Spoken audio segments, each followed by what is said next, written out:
Bonjour à tous, alors je suis ravie de vous retrouver sur ma chaîne YouTube On se parle cash, Myriam Palomba, ça faisait longtemps. J'avais quelques problèmes avec YouTube, mais ça y est, j'ai enfin réglé tout ça. Et aujourd'hui, je voulais vous parler d'un sujet qui me semble juste honteux pour vous prouver à quel point l'opposition est une opposition en carton et un ennemi du peuple. Alors sachez que le Sénat et l'Assemblée nationale ont adopté une loi pour réduire les indemnités des allocations chômage des Français. Alors, en gros, ils réduisent les allocations chômage pour tous ceux qui feront des ruptures conventionnelles, comme si on faisait une rupture conventionnelle par plaisir avec son employeur.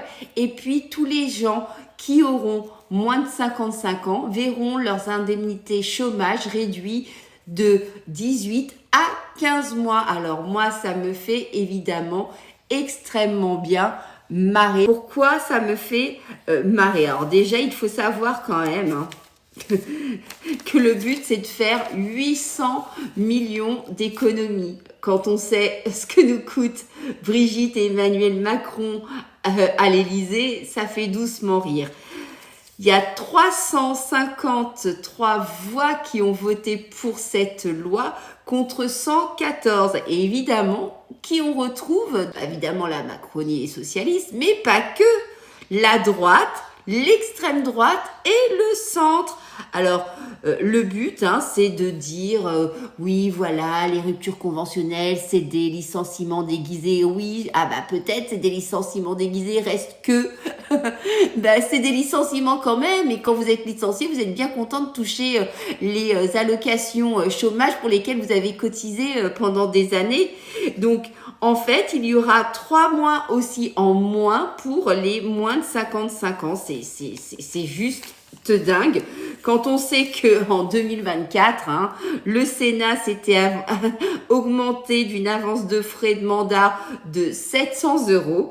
Les députés reçoivent une donation parlementaire, des indemnités parlementaires pour notamment des frais de résidence, des frais de fonction qui s'élèvent, alors attention, écoutez bien le montant, à 7 637,29 €.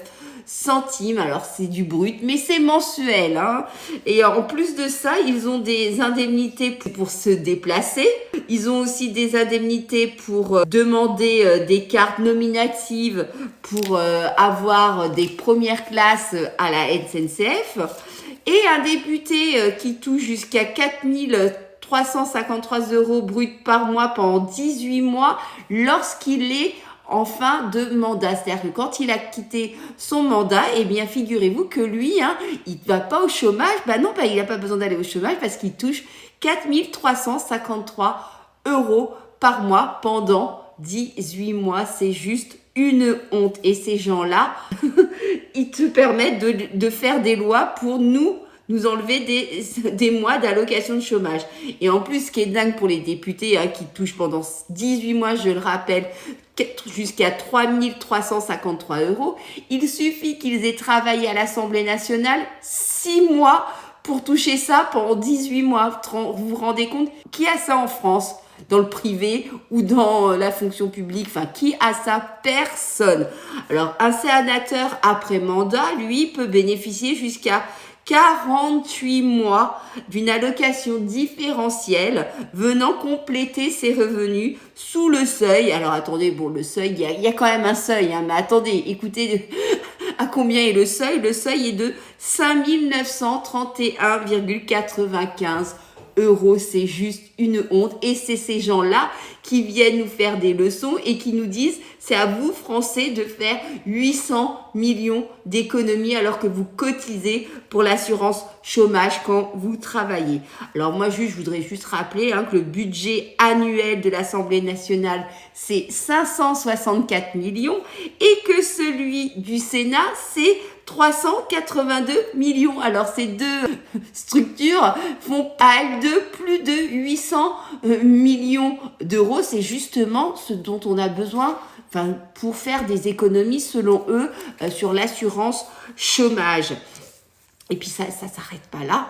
vous savez que tous les députés et les sénateurs sont pris en charge leurs courses en voiture, en taxi ou en VTC, leur téléphone aussi, les courses qu'ils peuvent faire dans le cadre de leur fonction. Hein. On sait que certains ont fait des courses privées pour leur bonne petite satisfaction. Ils ont même une dotation matérielle de 18 950 euros. Et ces gens-là, je vous le répète, viennent nous faire la leçon.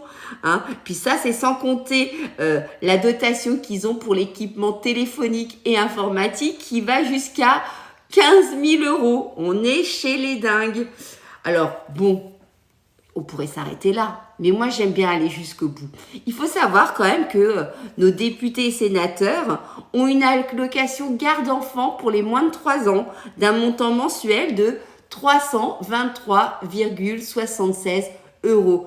Qui a ça quand il travaille dans le privé? C'est juste incroyable. Et puis alors, je vous parle même pas, hein, on ne sait pas pourquoi, mais les frais funéraires des députés et sénateurs sont pris en charge par l'État, c'est-à-dire par nous, les Gugus, les Français, nos impôts. Alors moi, je veux bien qu'ils aient adopté cette loi pour faire 800 millions d'économies, mais je crois que d'abord, ils devraient, eux, se serrer la ceinture parce que eux, ils profitent largement de nos impôts, mais par contre, c'est à nous de payer. Oui, c'est du racket tout ça. Alors n'hésitez pas, hein, si vous avez aimé la vidéo, à la partager, à liker, à déclencher la petite sonnette pour être au courant des autres vidéos que je vais poster par la suite. Mais c'est juste honteux. J'en ai vraiment assez de ce système, de cette république bananière, de cette démocratie qui n'a rien de démocratique. Ces gens bouffent sur notre dos et ça commence à bien faire. Il faut que nous, Français, on se réveille. Dites-moi ce que vous en pensez dans les commentaires. Ici, évidemment, on se parle cash.